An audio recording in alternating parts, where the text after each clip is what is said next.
I'm praying for a joint press conference. I will lose my fucking mind. Dumb for Zohran to go to the White House. Trump is going to do a humiliation ritual by having Netanyahu there same day. No, he's not going to do that. But he will do a humiliation ritual regardless, yes. You're right about the humiliation ritual, but I think Zohran is charismatic enough to overcome that stuff. He is a wheeler and dealer. It is one of the... He is a silver-tongued devil, okay? This will be good. And this will boost his profile, I think. It will show that he is a reasonable person. It will show to onlookers that he is reasonable. It will show to onlookers that he is solid and he is an adult. What is this? He is on MS Now right now. Ooh. Mr. Mayor-elect. Good to be here. Thanks for having me. Is the White House meeting real? Who knows what's real these days, but do you understand it as a real thing? We did reach out to the White House, and my team reached out because of a commitment that I made to New Yorkers, that I would be willing to meet with anyone and everyone so long as it was to the benefit of the 8.5 million people who call the city home and their struggle to afford the most expensive city in the United States of America. MS Now, dude. This is not working. I don't think. How do you arrive Hong Kong? Plane. I'm calling it now. He's going to love Mamdani. He's such a nice kid and quite handsome fella too. This is how he vibed with the last Muslim in the Oval Office. Mr. President. That's another league, Mr. President. This is AI, man. Right? Isn't this fucking AI? Wait, Asin posted Mr. this? President. This looks like AI. What the fuck? Trump's movement looks so crazy. Is this not AI? Wait, why does he look so fat? That's another league, Mr. President. It's real? That's another league, Mr. President. I don't think I've ever seen him move like that. What the fuck?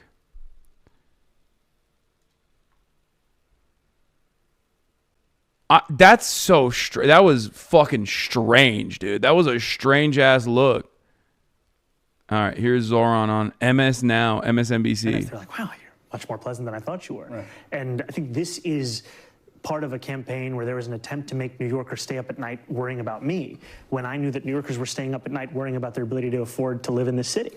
And what we're finding is the fear is unfounded, that we're going to build a city that everyone can afford. And right now, with about 40 odd days until I become the next mayor of the city, we're hard at work at the transition. And if that is something that you would like to be a part of, go to transition2025.com, make sure you contribute so that we can build the city hall that we deserve. You infamously put out a video asking people to stop sending you money. Yes. I should note that the money through the public financing system doesn't apply to the transition. You have to raise money to pay the people that are working on the transition. Yes, there is no 8-to-1 match. That is why I'm here trying to stop call time in its tracks. Make the appeal direct. Yes, people across the country. Look at the camera, and you have to do less call time.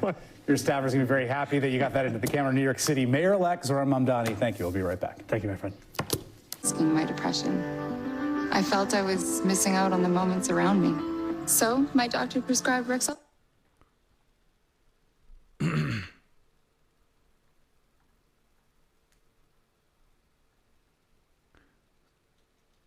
Look at the artifacts and any blurred out spots where Sora watermark would be. No, it's not. I don't think it's artificially generated. If all of these guys posted it, that means it's real. It's probably real. It's another league, Mr. President. Mr. President. And Trump doesn't give a fist pump. I grab that hand. I don't give a hell where that hand. What the fuck is this? Bro, this is fucking nutty, dude. This is actually nutty. It's AI, you old ass motherfucker. I think it is too. I've never seen this. First of all, he just looks, he looks crazy. He looks fat. He looks so fat. It's real. They showed it on Hannity last night. Okay, I'm gonna be honest. You understand why I'm saying it looks fake, right? Oh my God, it's real. Wait, is this a real Getty Images watermark? Is this a collective hallucination moment? He is fat, bro. No, I'm just okay. I think you guys understand why I feel like this is fake, right? Because the way he's moving, his mouth, like the smoothness of his movements, it unironically looks like AI. Also, because like it's not something that I've ever seen him do. I mean, we've seen this motherfucker on TV nonstop. I just have never seen him move like that. He doesn't get this excited. He's so stoked to be around MBS.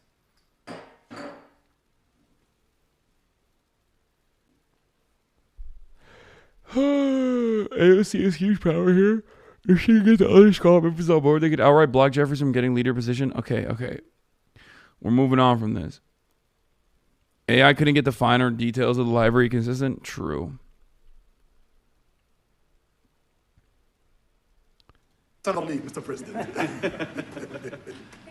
Mr. President. And Trump doesn't give a fist pump. I grabbed that hand. I don't give a hell where that hand's been. I grabbed that hand. Remember Biden? He travels for 20 hours, gets out.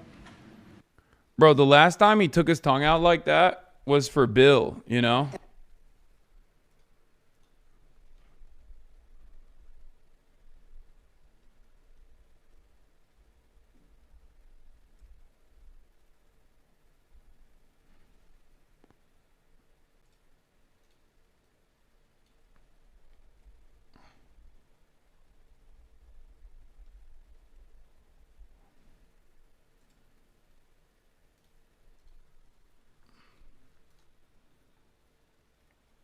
That's crazy.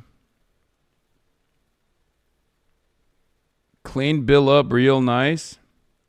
I cannot believe this. I mean, it's real. I am saying it. Yes, it's real. If someone gave you $10 billion in oil money, wouldn't you stick your tongue out, kick your feet, and go in for the belly rub too? Sure. Trump is excited because he wants to touch the orb again. Bro, I think Trump is excited. One man and a trillion. Because Son of he's... league, Mr. President. Trump is excited because he fucking loves MBS for his money. Gives a You're fist right. Pump. No. When you get out of the plane and you got the future king and the man who's one of the most respected people in the world, you shake his hand. You don't give him a fist pump, right? We don't want to ask you about that, but I can't imagine you were thrilled. You were like a little bit surprised. He's a fantastic guy. You don't do that. Yeah, please. We're going to... Son of league, Mr. President. Chatters, I believe it. I believe it's real. You don't have to prove that it's real.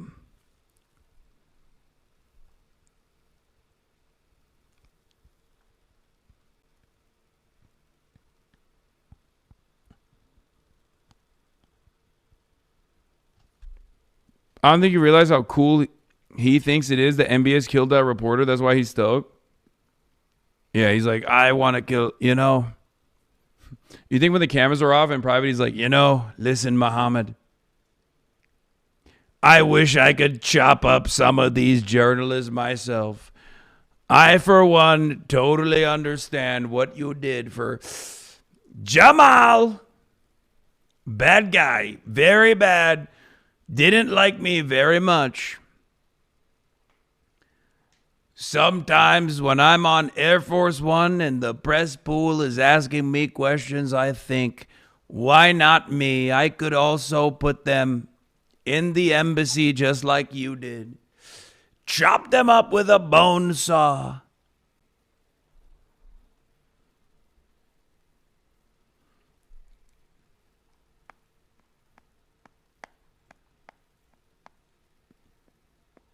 He was calling a hot mic, saying something about him. No, he that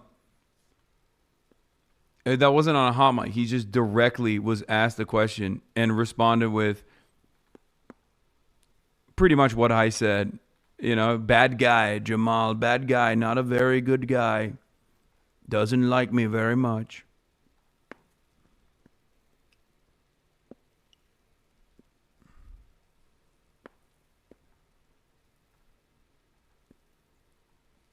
Are you still hitting Orland on the way back? Yes. Yeah, no, I'm not joking. I heard him say that Khashoggi deserved it, or imply that Khashoggi deserved it. Genuine question, why did the U.S. intelligence snitch? It wasn't. It was Turkish intelligence.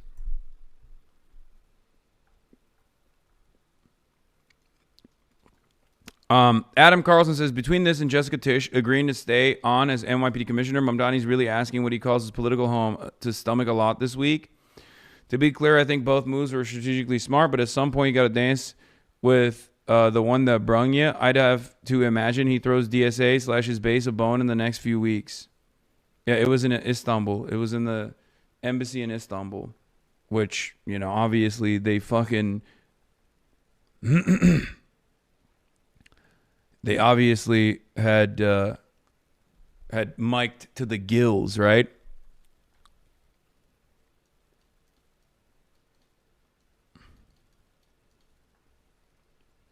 I would like to aggressively denounce my... Oh, here. So he did the Kasky, friend of the show, Cameron Kasky, Hasanabi head, is running.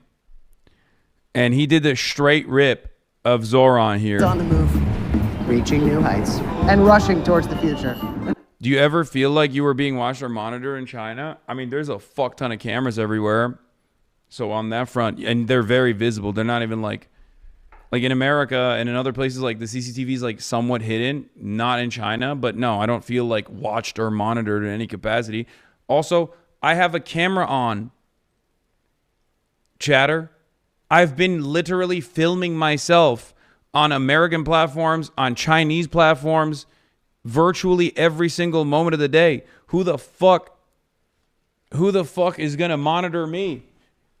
There are less hours in the day where I'm not live than I am live in front of a camera.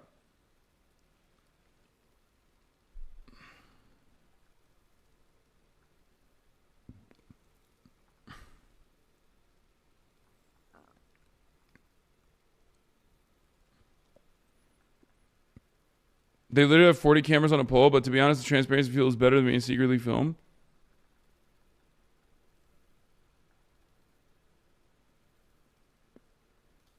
Cam just uploaded an anti-Israel ad. These leaders just can't keep up. My name is Cameron Kasky, and I'm running for Congress because there's no real path forward for most Americans. You and your family are working all week just to spend most of your paycheck on rent and health care. Meanwhile, the richest people in our country are telling us that we can't afford real solutions like social housing and Medicare for all. No, we can only afford genocide, Palantir mass surveillance contracts, and ICE thugs. I'm running because we need people in Congress who are going to do something about it and work on laws that help all Americans. Isn't that crazy and radical? Turns out we actually can build a society where we're feeding children instead of tearing them away from their families, where streets are lined with federal housing and small businesses instead of the National Guard. Well, we're going to have troops everywhere. No, I've been taking on members of Trump's regime since I was literally a teenager. Senator Rubio, can you tell me right now that you will not accept a single donation from the NRA in the future? I never dreamed I would get into politics, but then a disturbed 19-year-old was able to legally purchase an assault rifle and murder 17 people at my high school. My classmates and I learned the hard way that this shooting didn't happen in spite of the American system, it happened because of it. And this is a system that is failing you at every turn. But out of that tragedy, my classmates and I were able to get millions of people all across the country to take it to the streets and call for real change. Now, nearly a decade later, the country is even more violent than it was. And we need leaders who aren't going to coddle their billionaire donors, who won't support a genocide, and who aren't going to settle for flaccid incrementalism. New Yorkers don't put up... Did you have this guy on stream not too long ago? Yes. ...with hate and bigotry. New Yorkers Cam is a look out for Hasanabi one head. another, and New Yorkers lead the way, which is why it's up to us to take back our future. I'm Cameron. Isn't that the girl that went viral on Twitter? The cute girl that went viral on Twitter. There was a bunch of what was it, hot girls for Zohran girls that were talking about how they were voting for Zohran and everyone was losing their fucking minds over it. There were people that were just super mad. I'm Cameron Kasky, and I'm running for Congress because it feels like our party has no future. So we need to invest in a new generation of leaders to take on the fight. Please donate to me online. All of my opponents have a lot of very rich friends. I can't necessarily say the same thing about myself. I'm Cameron That's Ella Devi. Kasky, and I approve this message.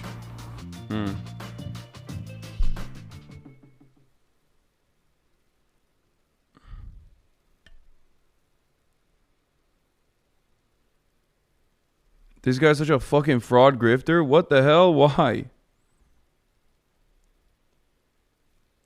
Why are you saying that? Brother, he is literally a community member. Jesus Christ.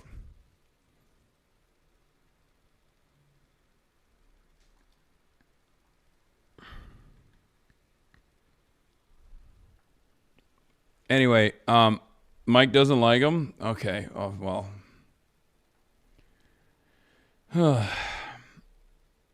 He refused to condemn Hassan Piker. Yeah, that's probably why.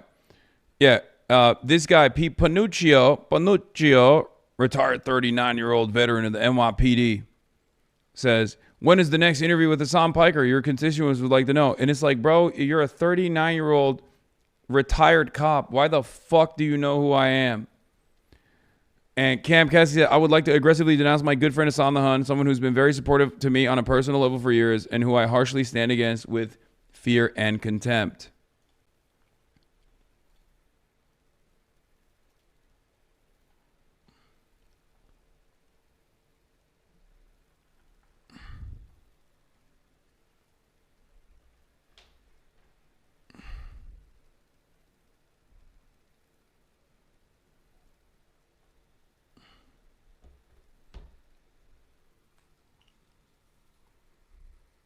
I learned from comments on a clip from his appearance on your stream that an insane amount of people think that there was no school shooting law.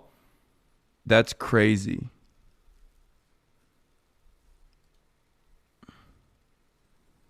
Yeah, keep trying this chicken little act about Hassan, old man. He's running against Jack Schlossberg in New York 12. Going to be a hard primary? No, the fuck it's not. Jack Schlossberg is like devoid of any fucking policies. He's like, he is inevitably going to drop out. His presence in this race is not a bad thing. It boosts the national prominence of the campaign. Him being Kennedy royalty does not mean anything. He's a TikToker, bro. What are you guys talking about?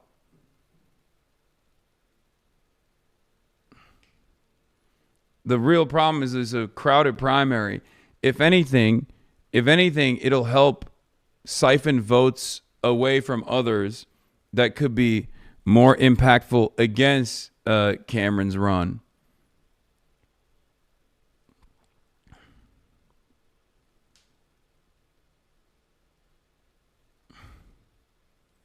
Yeah, his Israel position on his website is incredible. His Israel position is so airtight, by the way, that fucking Zay Squirrel basically endorsed him. Do you understand how, like, that's like a bad empanada endorsement? Like, do you understand what that means? Squirrel won't endorse me.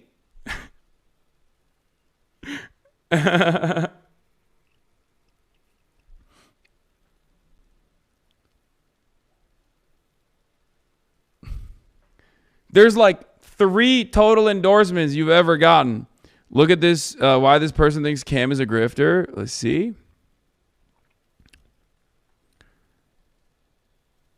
What? Was underemployment? The guy's a fucking fraud grifter. Blake, he posted a video of him being mean to a Palestinian. Yeah, I mean, okay, let me explain something to you, okay? Cameron is pretty young. And also definitely moved through the motions of being somewhat of a liberal Zionist towards the direction of anti-Zionism over the course of these last 2 years. I am by my position as someone who has been a loud and proud anti-Zionist for many, many years, I have, I guess I have a lot more, I'm a lot more understanding of people changing their perspective over time. It's called growth. As a matter of fact, this is why I vehemently disagree with my left flank anti-Zionist counterparts on methods of how to achieve a broader coalition and a more successful movement, really, that can have impact down the line. Okay.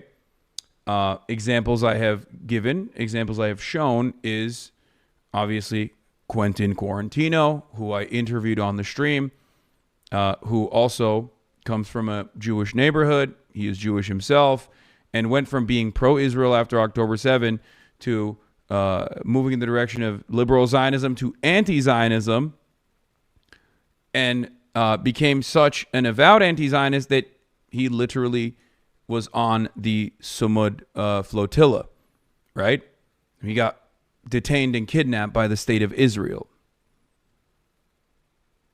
Those, not Tarantino, Quarantino, the Instagram account. He owns the Instagram account, Quentin Quarantino. I think a lot of people are less forgiving of this sort of thing.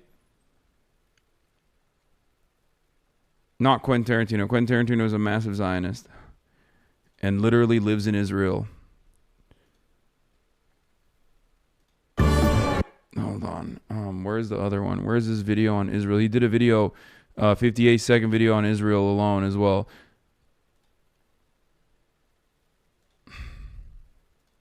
We need to stop providing aid to the state of Israel, and I'm going to tell you why. The colonial violence we've seen this country carrying out will not stop with the genocide in Gaza. It will not stop with the illegal annexation of the West Bank. This was never about the hostages. This was never about Hamas. This is part of a bigger and deadlier colonial project. Bibi Netanyahu, a wanted war criminal, has publicly stated that while his extremist government carries out the genocide in Gaza, he feels like he is on a, quote, historic mission and feels a connection to a greater Israel vision.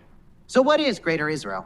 The concept was enshrined in 1977 in the founding charter of Netanyahu's Likud party, which states that from the Mediterranean Sea to the River Jordan, there will only be Israeli sovereignty. So when people protesting crimes against humanity say from the river to the sea, let's be clear, they're not the only people talking about this. A two-state solution, the popular moderate position for Democrats, is not enough. If we continue to arm the state of Israel, the colonial violence will only expand.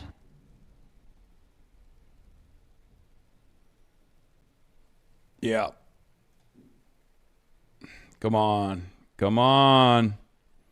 Be for real. Look at that. The coveted squirrel endorsement. That is insane.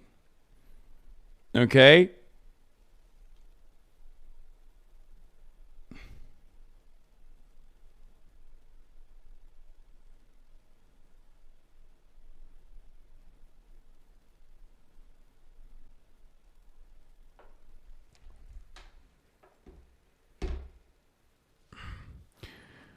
I looked at the campaign website, and Cameron Kasky states clearly that it supports an actual arms embargo on Israel, explicitly rejecting the offensive defensive arms that J Street Zionist propaganda used by AOCIA and Bernie Sanders to launder their opposition for it, and support for. By the way, I like that the anti-Zionist flank has like their own Maoist standard English now.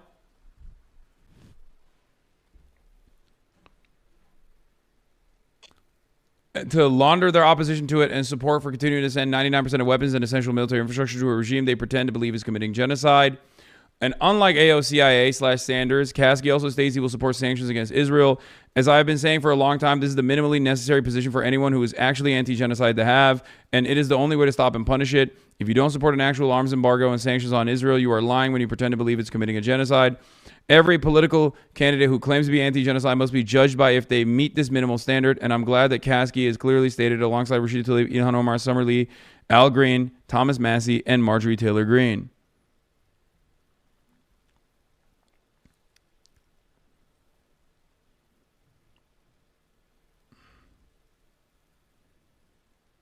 Wait, there's nothing wrong with this. I'm just laughing at the AOCIA mention.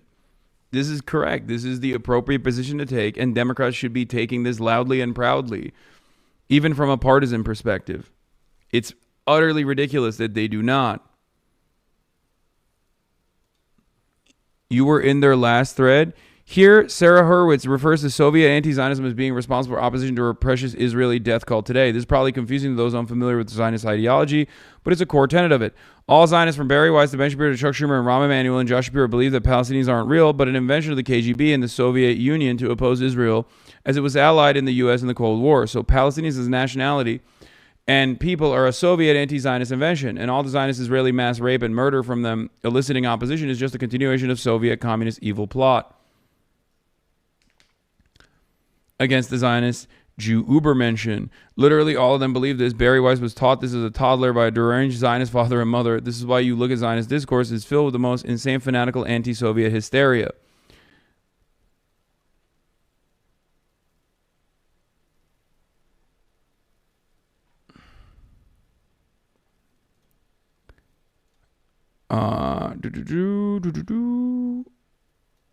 They constantly talked about how horrific the Soviet Union was and used as a primary metaphor for evil today. Leading anti-Soviet Cold Warrior neocon CIA assets were fanatical Zionist Jews like Richard Pipes, as detailed in this thread.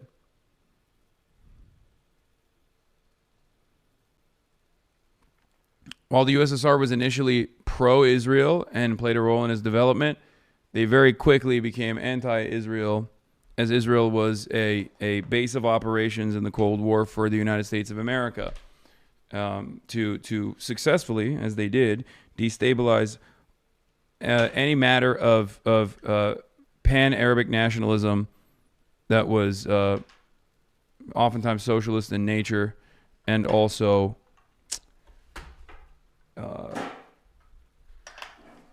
not in support of Western colonialism, because it was a response to Western colonial design. Although, for modern Russia, of course, the allegiances are more complicated than that.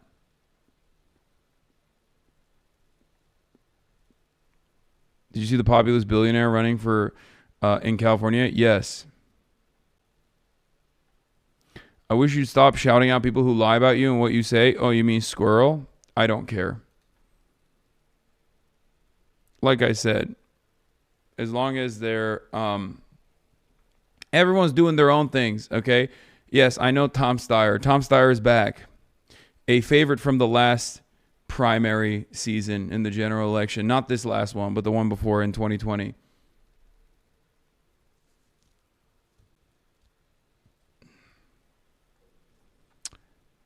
All right, well, I think I'm going to have to cut it short today. There's no IRL portion today, because I have to break down my setup and I have to get ready to travel.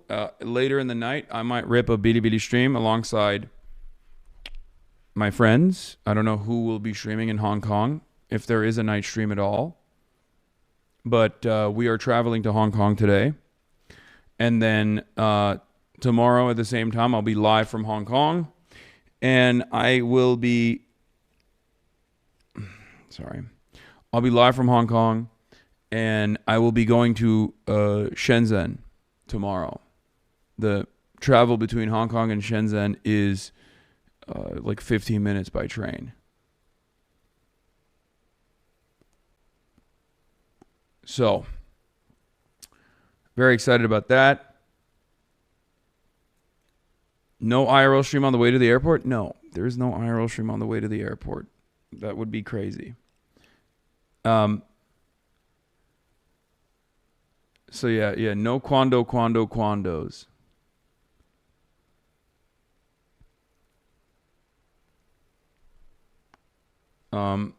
Shout out to Penny and the team out here, Ito and Kelvin, who will not be joining us. In Shenzhen, I'm going to be testing out all the new tech, seeing one of the, seeing the future of China. We've seen the past with Beijing. We've seen the current. We've seen the harmony between East and West in Shanghai. And we've seen everyday real Chinese existence in not officially, tier 1 style cities in Chongqing and also in Chengdu. And now we go to Hong Kong, which until last night I did not realize was not fully integrated into mainland China. I thought it was, but there is still, it's still considered a Western. It's still considered like a European city, basically. Are you going for a Macau day trip from Hong Kong? No. When you land back in LA, it's going to literally feel like you traveled back in time a couple decades. Lol, rip. I know. Anyway, love you all. And I will see you later. His attempts to pick and choose who gets a primary challenger may be in vain. The DSA is on a hunt to take out as many incumbent establishment Democrats as possible. A spokesman for Congressman Goldman told me of the prospect that he and others could face serious primary challenges, says this is really not the time and place for Democrats, especially on the national level, when they're trying to regain one of the three seats of power, and namely they're thinking their best chances in the House. So he said in the era of Trump, this doesn't seem appropriate to him. That being said, he fully expects a challenge, just like the... Yeah. Here is, where is it?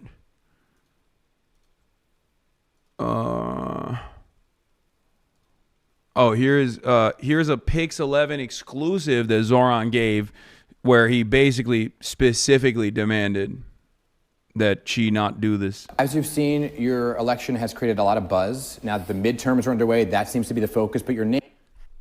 Do you believe Zohran thinks Xi might be better served working with him in his current position too? No, that's not.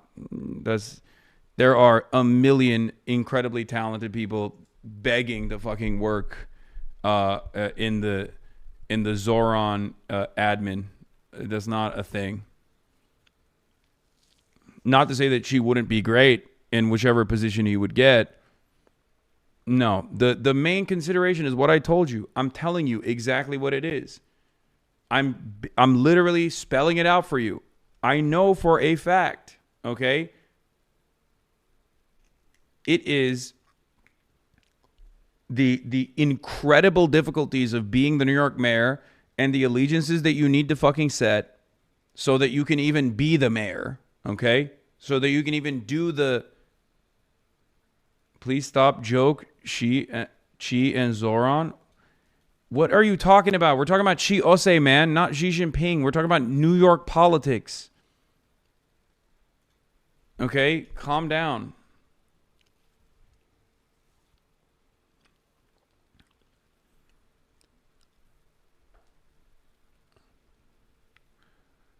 It's fears of doing the job without having all of these allies, or rather having them develop tremendous amounts of resentment against you, and you need those people. Let's be fucking real, right?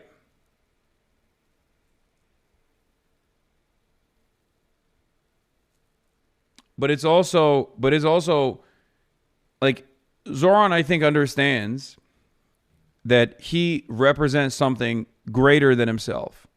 It's not just about being a good mayor for New York, even though that is a major consideration, but it's also about delivering on an agenda to the best of his ability, no matter how modest or how incremental these gains might be. And that actually represents a movement, right? That actually represents proof, and proof that the left flank of the party could actually be successful and deliver on the promises that they made. And therefore, that opens up the floodgates for more and more left flank candidates to unseat establishment and institutional Democrats. It's created a lot of buzz. Now that the midterms are underway, that seems to be the focus, but your name is still being dragged into the midterms, right?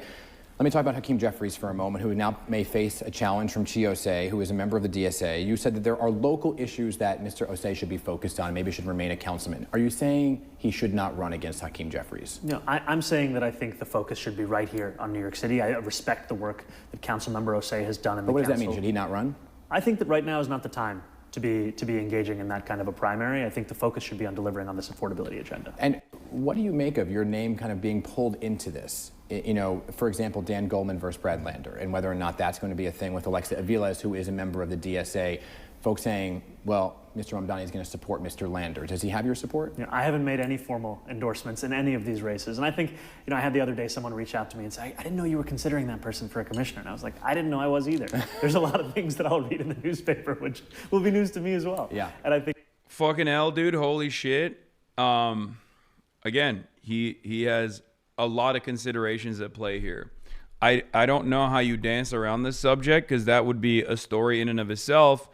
And it would, no matter what, his lack of endorsement would be a story given how close they are, right? Ideologically, and also just close in general.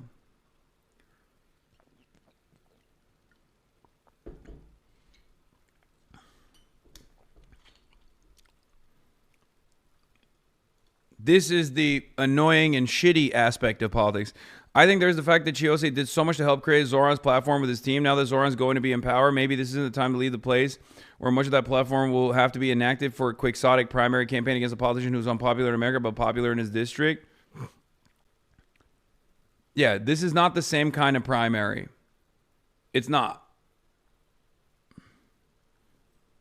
I think the best thing that Zohran could have done in this situation was to just, say, hey, I can't be thinking about this right now. Okay? I can't be thinking about this right now. I can't be thinking about this right now. Him not endorsing Lander is crazy work. No, it's because, again, this is New York City DSA internal politics to a certain degree. Brad Lander left New York City DSA. I like Brad Lander, for the record. I think he's great. But he left New York City DSA after October 7. And outside of that, there is a DSA candidate on that race. There is a DSA candidate that is most likely going to run for that seat. And that is the reason why he is not doing that. Yeah, the DSA pick is likely Aviles. Alexa Aviles is endorsed.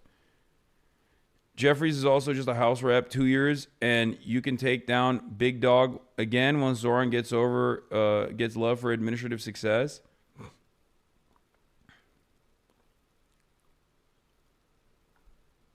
It's New York City DSA. It's New York City DSA politics taking place here. And that's the reason. I don't even think Brad Lander has officially. I don't think Brad Lander has officially come out and stated that he's running yet, right? Aviles, it's one L. Sorry, I said the name wrong. I want to know why Lander isn't planning to run for governor and unseat Hochul or something. My God, seems far more advantageous for a target for him to aim for. Even if that was a consideration, you can't do that right now. You can't say that right now. Like Zohran can't say that right now. What New Yorkers should know is that every day I wake up and I think about the affordability agenda. I think there will always be an attempt to make it a story about something else, but the most important thing is, and there's a different challenger for governor Do anyway. you see it as a moment for the DSA as a whole, as they now chart to challenge some of these institutionalized names? Do you see it as a moment?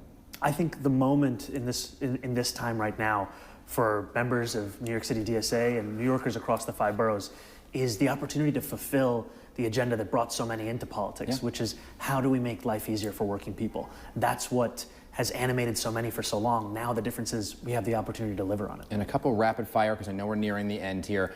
I know you've been asked this. Also, is as DSA as Hassan is, not wrong. I mean, he's more DSA than I am, but I get the point that you're trying to make. Having said that, there are definitely caucuses within the DSA that's looking positively at going after Hakeem Jeffries.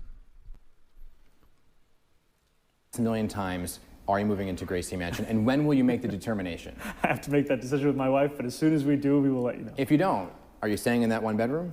That's probably where I would be if I didn't go, but we haven't. Your chat got fucking weird since you've been in China? I don't think so. What do you mean? This is understandable diversity of opinion on an issue like this. This is exactly how my chat would be in a circumstance like this. We're not going to be instantly united on something, especially as like this is super close to many people. Many people that are in this community are straight up in these rooms, in these caucuses, within the New York City DSA infrastructure. They're not. And also for the swearing in, do you have any plans on where that's going to be and who's going to be there? I have to be honest, I don't even know what I'm doing in the next 30 minutes, so I don't know. I know what you're doing. Yeah. I don't know about the swearing in as yet. And lastly, I got to get in a question because this is big. I know you're a soccer fan. Yes. World Cup. I'm also a soccer fan. All right, the rest of this is whatever. Your subreddit is brutal, Mamdani. They think he's a lib because he won't commit to firing cop boss. Insufferable. Who cares?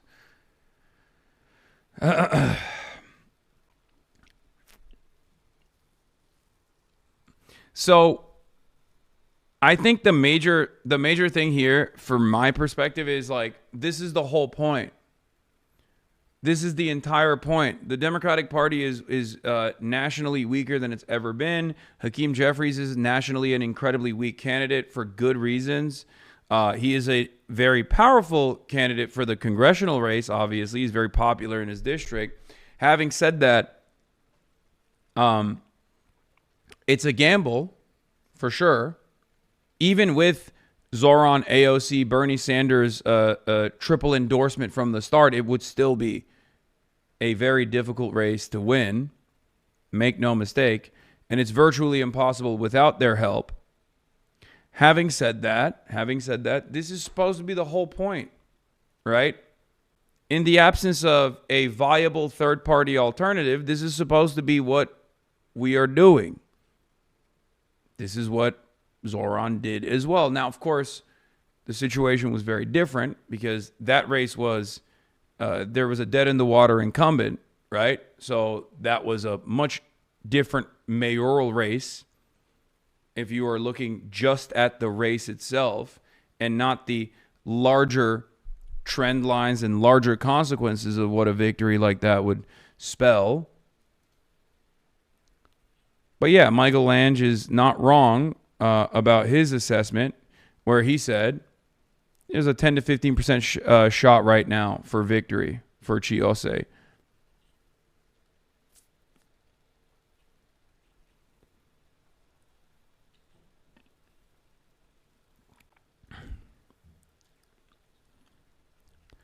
Power map. Chiose's primary challenger, Hakeem Jeffries, is the natural next step for DSA's Zohran victory, and he can win. Aaron from Queen says, respectfully disagree with this. There's no analysis of vote margins. Using raw vote totals is less helpful. The era of Operation Power is sadly over. Should be relied on for a field plan. There is not many votes in Brighton Beach. Zohran lost Coney Island by 30 points. The easiest way to take Chi and DSA to a historic win is to rely only on these northern precincts, picking up 17,000 votes in AD 55, 56, 57. However, part of the reason to run this race is that we have an opportunity to expand and grow on that coalition by running a robust, well-trained, and unrelenting ground game across the district by reactivating the dormant Operation Power Coalition. Okay, this is so inside baseball.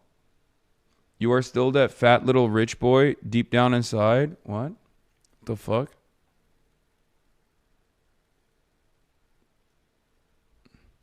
Dude, it's so weird watching a YouTube video with you talking and switching over to Twitch. Dude, let's watch some copium about Ossoff taking the lead, Lamau. Hmm.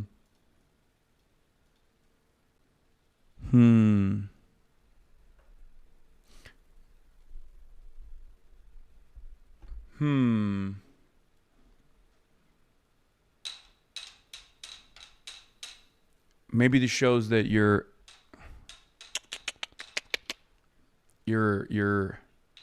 analysis is not the best.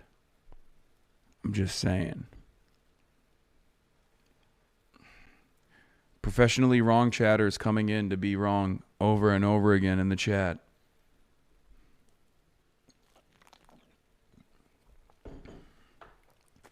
Is Zohran a fighter because he's showing a little belly? A little bit. But yeah, it has to get tiring dick riding people who are always wrong like this chatter. No, I think as long as they have a sense of community amongst other professionally wrong people, they're pretty happy. It's not like anybody ever calls into question their political analysis. They're fucking anonymous.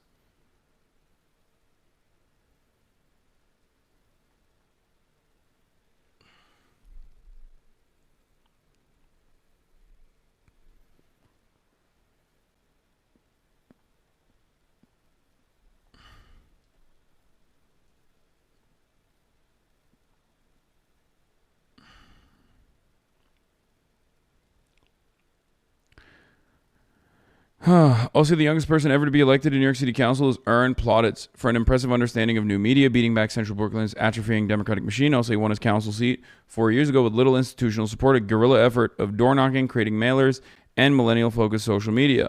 His chief legislative accomplishment, the FAIR Act, which prohibits the act of charging tenants for the fees of a broker retained by the landlord, was one of the most renter-friendly and impressive legislative accomplishments over the past few years. This is a huge deal, by the way. And it speaks to what he can do with even the limited amount of power that he has. Armed with robust communicative instincts, Osei's future is undeniably bright. 27-year-old talent that could easily raise millions of dollars and galvanize scores of volunteers. Nonetheless, Osei is choosing one of the steepest hills to climb, given Hakeem Jeffries has remained a powerful fixture of Brooklyn politics for 2 decades. Jeffries ran for state assembly twice versus incumbent Roger Green. Ironically, the young corporate lawyer campaigning on change and reform was a top choice of the urban professionals class he now openly derides, but lost both times only to luck into a vacancy with Green, foolhardily ran for Congress. As a legislator, Jeffries played a key role in the passage of several criminal justice reform bills, while his campaign coffers remained flush with funds from Wall Street and corporate law networks.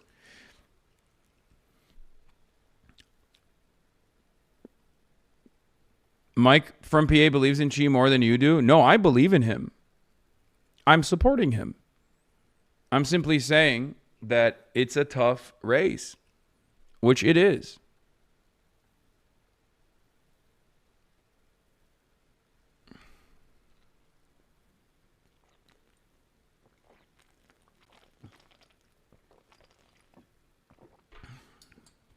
I don't even care about the internal division in New York City DSA about Chi Osei. And I don't think Michael from Pennsylvania would disagree with me on how tough of a race this actually is. He recognizes it too. I'm sure he's just hopeful. He's hopeful that because this is a very impactful race. This has the capacity to really kick into high gear if this was successful, and only time will tell whether or not the chances will improve. Obviously, the early hits from his closest allies is not a great start, but if successful, this would be an incredible change.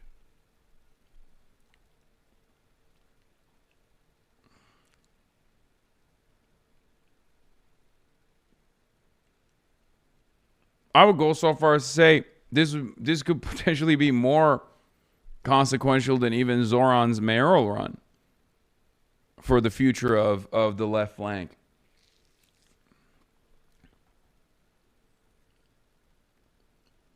I think that, like I said, I wish that Zohran didn't actually immediately go, don't do this.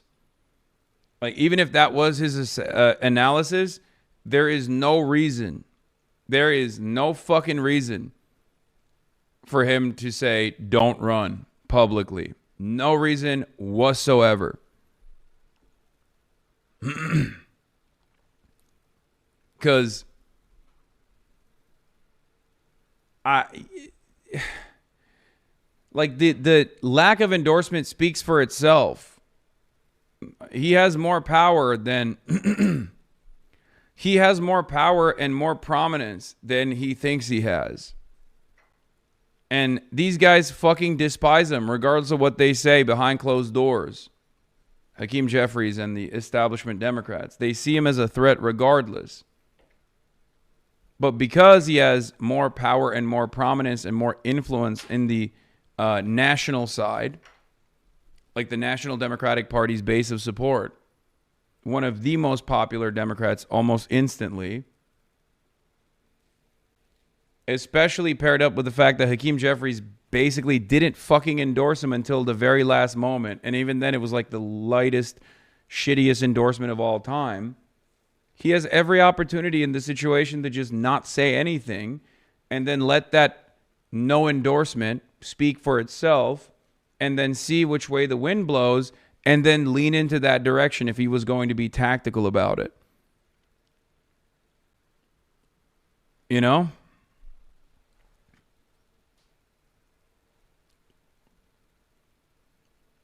Do I like China more than New York City? Yes. But it depends on which city you're talking about. Okay. Maybe to distance himself from Xi, it makes it look like they aren't undermining Hakeem, but that would be some real long con shit. No, but it doesn't. I understand that is the reason why he's doing it, but like, no matter what Hakeem Jeffries has told him behind closed doors, like, it doesn't matter. He is going to always oppose the agenda of progress. Hakeem Jeffries' position and the reason for why he's in the position of power that he is in the Democratic Party is because he is anti-left. He's anti-progressive. More so than fucking Nancy Pelosi was even. Like, openly contentious to that kind of politics.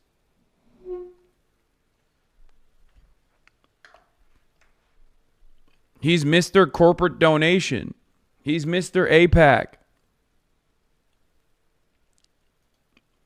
It's ridiculous to even stand by his side in any way, shape, or form. No matter what kind of a tactical decision you're making, it's still, he's going to fuck you and others like you.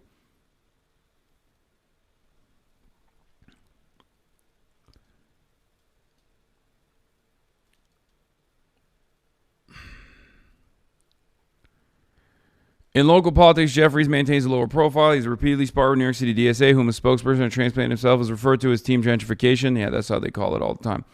Jeffries also counts relatively few tried and true allies compared to his congressional contemporaries such as AOC and Nydia Velázquez. He eschewed allying himself with Eric Adams, who concurrently rose through Black Brooklyn politics, but took a hands-off approach with respect to the mayor's myriad of scandals. This year, the House Democratic leader sat out the Democratic primary for mayor, only issuing a tepid endorsement of Zohran once the result was beyond doubt. The Brooklyn representative remains closely allied with organized labor, the governor, and the state's congressional delegation. Most importantly, for the purpose of the discussion, Jeffries remains well-liked throughout his majority black working and middle-class district. Yep. New York's 8th congressional district spans more than a dozen neighborhoods in Brooklyn, stretching from gentrifying Clinton Hill and Bedford-Stuyvesant through many of the city's preeminent black communities, low-income Brownsville and East New York, middle-class Canarsie and Flatlands, the southern Brooklyn portion, which includes Sheepheads Bay, Gravesend, Brighton Beach, and Coney Island, remains a sizable geographic portion, home to many more politically conservative immigrants from the former Soviet Union who scarcely contribute in Democratic primaries. Hence, the vast majority of the Democratic primary electorate in New York 8 comes from either the district's left-leaning gentrifying pockets, college-educated renter majority, younger, or its predominantly black neighborhoods, diverse class character, older, less college-educated, where politics is less ideological but more centered on institutions and relationships. In the Democratic primary for mayor, Zohran Mamdani defeated Andrew Cuomo 58% to 44% across the 8th congressional district. That number is a terrifying one, I think, for Chi. It's not a great number for Chi.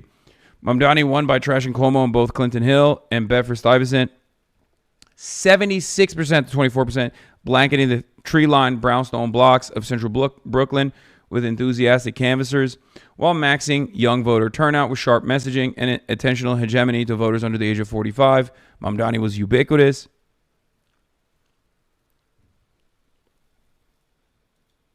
Leaks from the DSA meeting.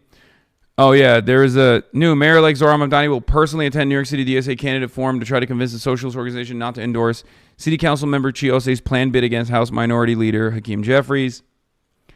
Zohran is currently speaking at the DSA forum. As expected, Zohran is encouraging DSA members not to endorse Chiose's congressional primary challenge against Hakeem Jeffries. He says the most important thing for the left right now is to deliver on the agenda he ran on, and endorsing Osei could jeopardize that.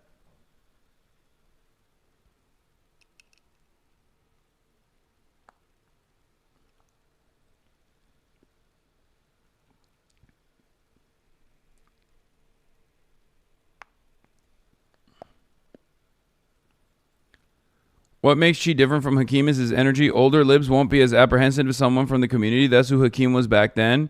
Convincing white people is another issue. No. Convincing white people for Chiose is not a problem. Not even remotely a problem.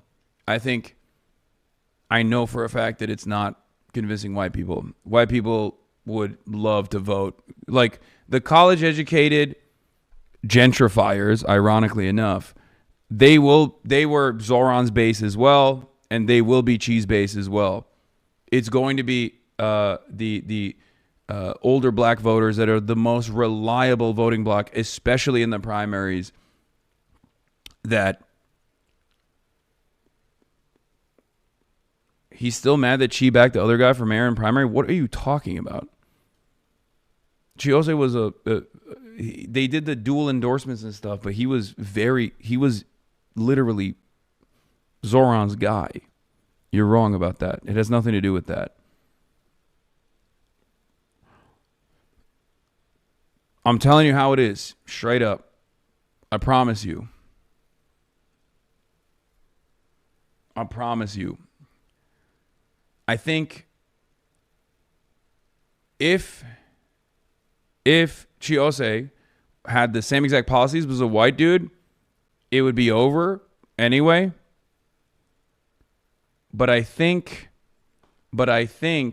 him being black makes it easier for him to convince the boomers.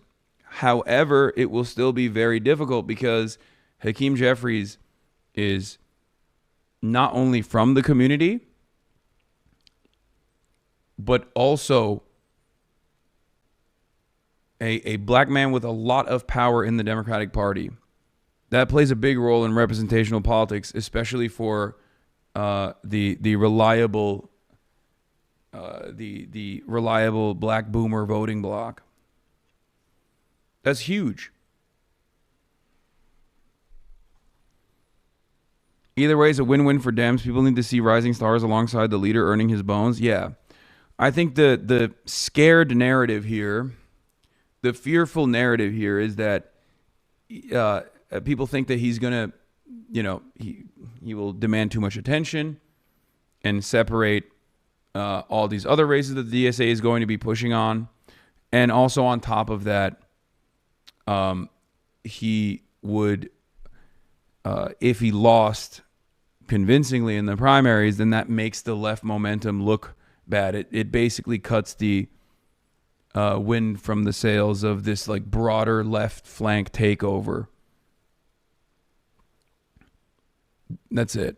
They think it's not strategic. But that is why I said it's like he signed it. Oh, Trump signed it.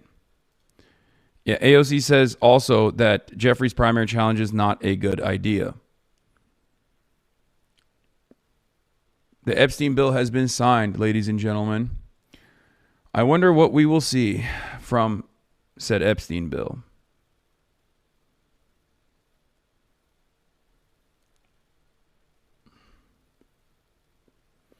I think winning against Hakeem is kind of impossible. I don't think it's impossible. What did Zohran say? It's always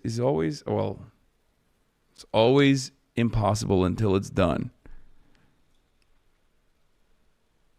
President Trump says he signed the Epstein files legislation. I wonder why he didn't make a big show of it. and did a lid before signing it. New York politics is very machine-oriented, and he has a political machine behind him. His base is solid, and his presence in the community is a tough race that is more likely to lose than win and draw resources from easier seats. Yes.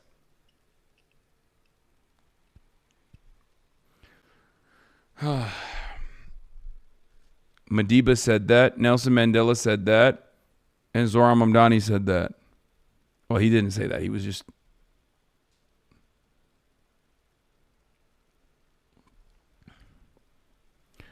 Bro wrote so much, bro. Jesus Christ.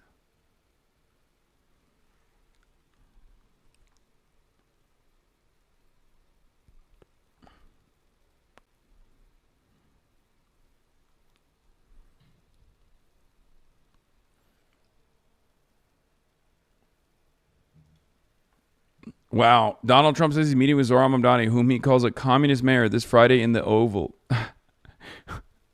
That's so stupid.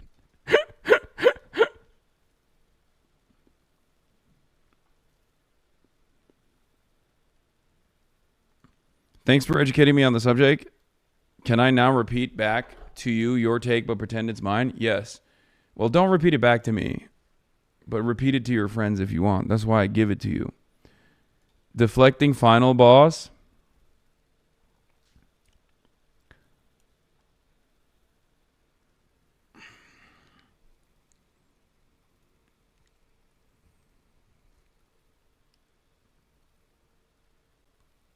Do you think the calculation DSA is making on Chi versus the one Zohran is making him could be different? Like Zohran's thinking about successful rep on his policies. DSA is thinking, is this guy actually a socialist? What? For who? For Chiose?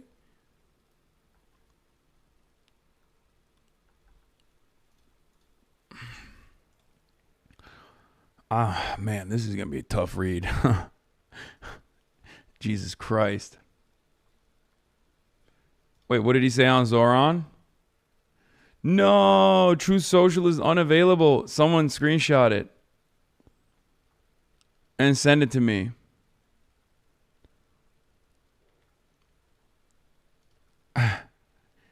Jeffrey Epstein, who was charged by the Trump Justice Department in 2019, not the Democrats, was a lifelong Democrat, donated thousands of dollars to Democrat politicians, was deeply associated with many well-known Democrat figures, such as Bill Clinton, who traveled on his plane 26 times, Larry Summers, who just resigned from many boards, including Harvard, sleazebag political activist Reid Hoffman, minority leader Hakeem Jeffries, who asked Epstein to donate to his campaign after Epstein was charged, Democrat Congresswoman Stacey Plaskett, and many more.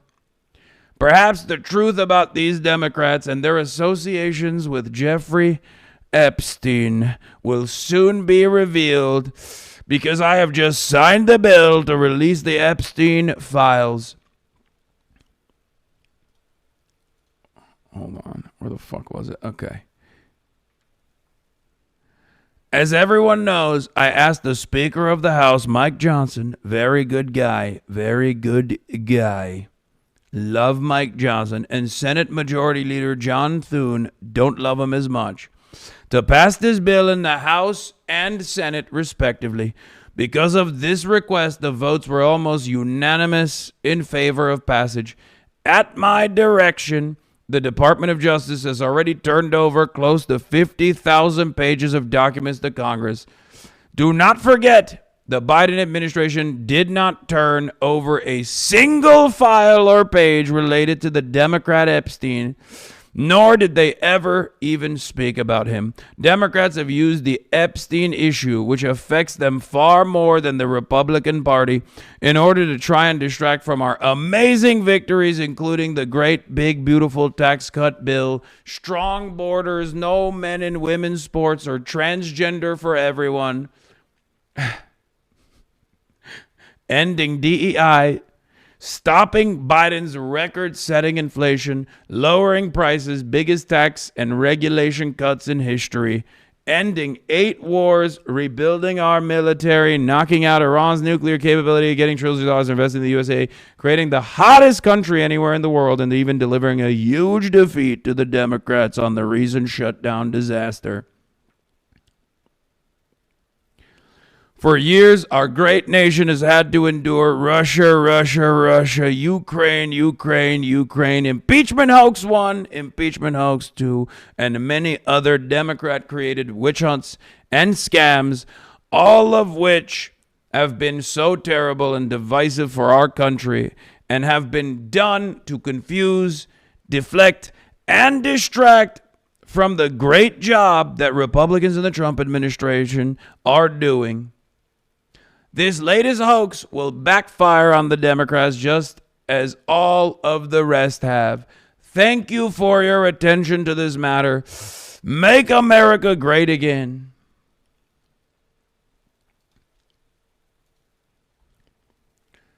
So, how do I feel about this? I think that Trump could not stop this release at all because there was too much momentum boiling. And I think Marjorie Taylor Greene played a big role in that for sure. As much as I despise her, I have to admit, because she is like a true card-carrying MAGA loyalist, a cultist, right? And when you start losing allies or when you get criticized from your right flank on that front, obviously, especially at a time when all this other stuff that he's talking about is not actually yielding positive results for his base. He's withering away at the margins, like all of the people that weren't firmly invested in the cult. All these people that were not firmly in the Trump cult have been slowly but surely going, okay, dude, you did transgender for everybody, but like, you know, the groceries are still expensive.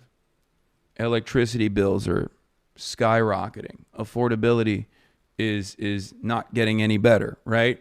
So who gives a shit?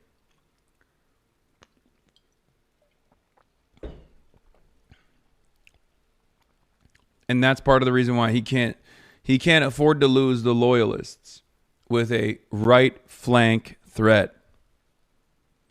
I mean, he was getting destroyed on the Epstein shit too.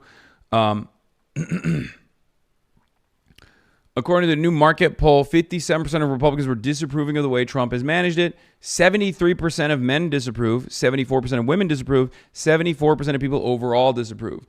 When you lose the majority of your base, the most significant part of that is the Republicans.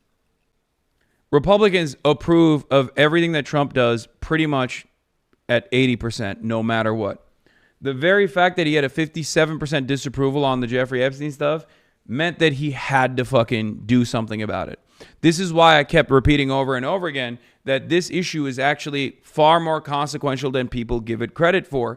People do not understand that because this was such a galvanizing factor for like the QAnons of the world and the fact that like even the average Democrat sees the Jeffrey Epstein stuff as like, or the average Republican sees the Jeffrey Epstein stuff as like one of the only forms of class expression that you see. Because it's basically the living, breathing proof of like a lot of these conspiracies, and also the living, breathing proof that billionaires are up to some fuck shit. It ended up being an issue of consequence for him at a time when he is uniquely weak. So he had to do something about it, and this is what he is doing about it. Having said that, it's very obvious that he is going to position this as he's going to do his very best to position this as a what was I going to say? Yeah, he's going to position this as a Democrat thing. It's like, oh, he's going to try to reinstill some sort of partisanship into this conversation, because every time the battle lines are drawn on a partisan, in a partisan manner, people won't be as focused on his own personal associations with Jeffrey Epstein. You understand? And that is why I suspect that we will not be seeing a lot of Trump, potentially anything new of Trump and his involvement with Jeffrey Epstein, or even many Republicans for that matter. More details from the closed-door meeting. Closed-door New York City DSA meeting with the groups considering endorsing Chiose's congressional run is underway. Per sources, Ose said in remarks that Hakeem Jeffries uses race as a shield while he fails to fight fascism. Sources tell me Ose said he knows there's skepticism in the room. Zohran Mamdani is potentially going to appear to argue against endorsing Ose, but told DSA members he's committed to fighting for true socialism, to take concrete steps to end the genocide in Gaza. Mamdani has arrived at the meeting and is in line to speak against the idea of endorsing Ose per sources.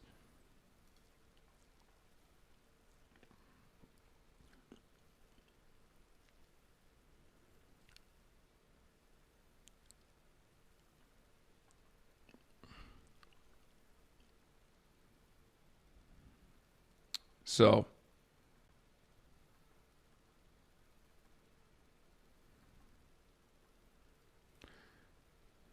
yeah. Damn, rat fuck by your own boy. Okay, guys, you have to remember, okay? This is the shitty side of being a politician and doing politics, okay? Like I've said already, my biggest criticism of Zohran here is the fact that he came out with an anti-endorsement, like with the fact that he said, no, you shouldn't do this, and is like actively petitioning to stop Xi from doing this. I think that's a major mistake, and I can still chalk it up to his relative inexperience. I have complex feelings on this race. I like Xi and I strongly dislike Jeffries, but I understand why Zohran can't look like he's supporting this without risking losing the support of Albany. He needs to fund his programs. That's the same reason he's keeping Tish. What do you think? No, that's part of it for sure. I just don't think. I just do not think that this is proof, like this loyalty to establishment Democrats will actually help him get the necessary allies from Albany and the New York Democratic machine. Do you understand? Like, it's clear that he wanted to stop this from happening because he was like, don't rock the boat. Please don't rock the boat. And you're rocking the boat. But now that the boat is being rocked, coming out against them publicly is I don't think going to win him favors with Albany at all. Like, there's no guarantee that these guys are going to actively support Zohran Mamdani and bring him into the fold and see him as a somewhat more progressive ally firmly within the New York City Democratic Party infrastructure.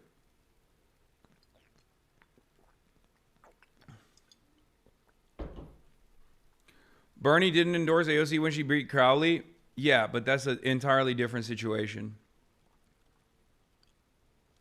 And I don't even know if he didn't endorse AOC, but that's an entirely different situation.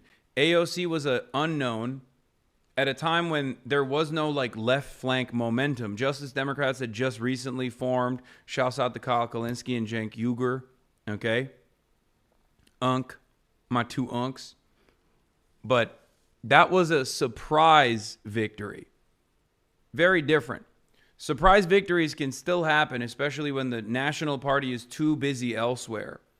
That is where the left has the maximum opportunity. This is not a surprise at all. This is the opposite of a surprise run. There is tremendous amounts of attention from the Democratic Party machine towards left flank candidates that are actively opposing them and trying to fucking run in and take them out of power. Okay? Joe Crowley didn't even fucking run in that primary at all. He was just like, why should I? I've been winning this safe seat year over year. Who's this random bartender? She's not going to do shit. She got no motion.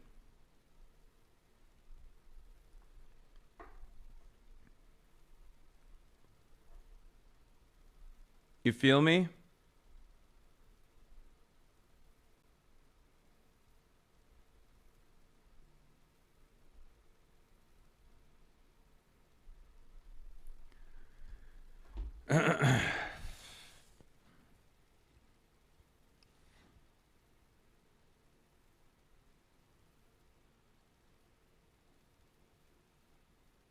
Hakeem is weak and unpopular? No. Hakeem Jeffries is weak and unpopular in the national. Hakeem Jeffries is weak and unpopular nationally.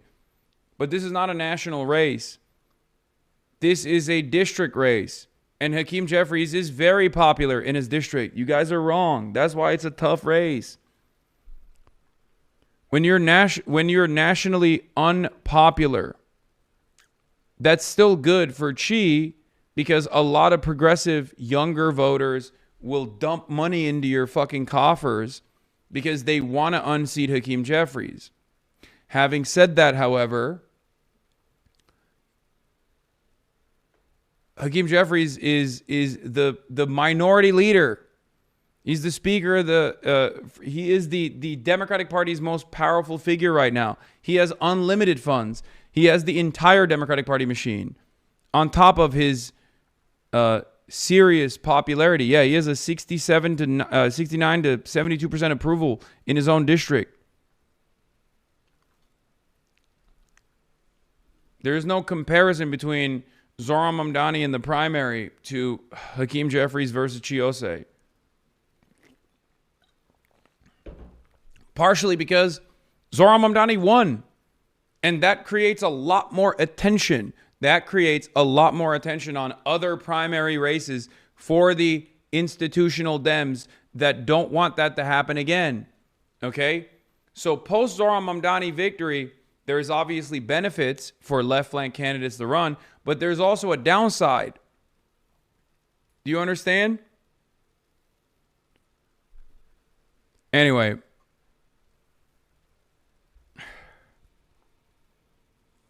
Some inside baseball, it is very hard to unseat a high-ranking member, especially a leader, because of how involved they are in getting stuff for their district.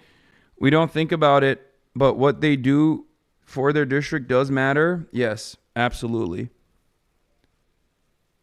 And comms with their constituents as well. As a leader, he has infinitely more resources in dealing with his constituents. Yep.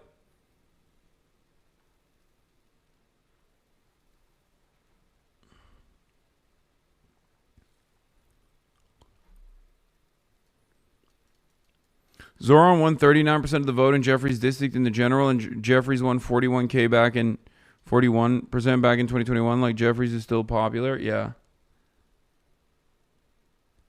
That means if Chi loses, the momentum is torched? I don't think so.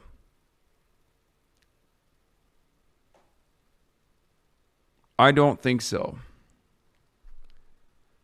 But that is the fear that people have.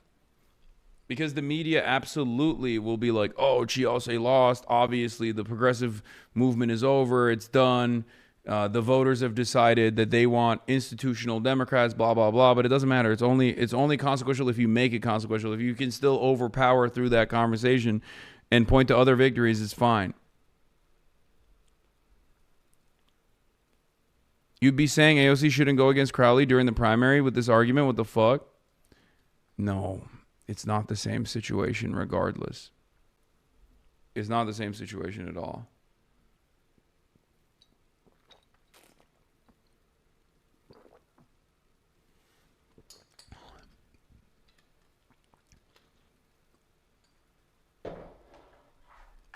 Anyway.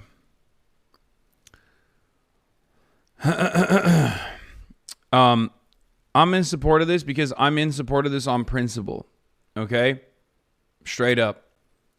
I'm in support of Chiose here because I am in support of this on principle. The now is not the time argument works for certain things, right? I totally understand it if you're talking about like building a robust third party movement, right? It doesn't fucking exist at this stage. Or fomenting socialist revolutionary sentiment amongst the American proletariat. That's not a real fucking consideration. Let's be real. But given how weak the Democratic Party is, and given how weak Hakeem Jeffries is on the national scale, I think that these are attempts that must be made.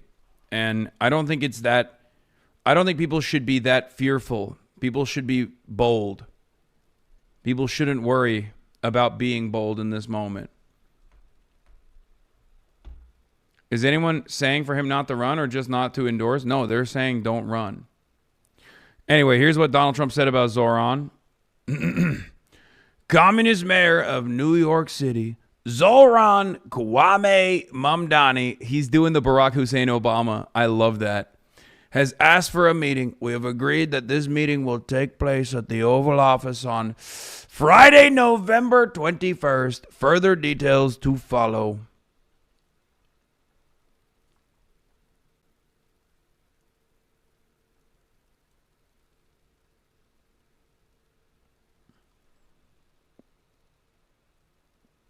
Sorry, I misunderstood. Do you think you should run against Jeffries or not? No, I think it's good. I think it's good to try and unseat establishment Democrats.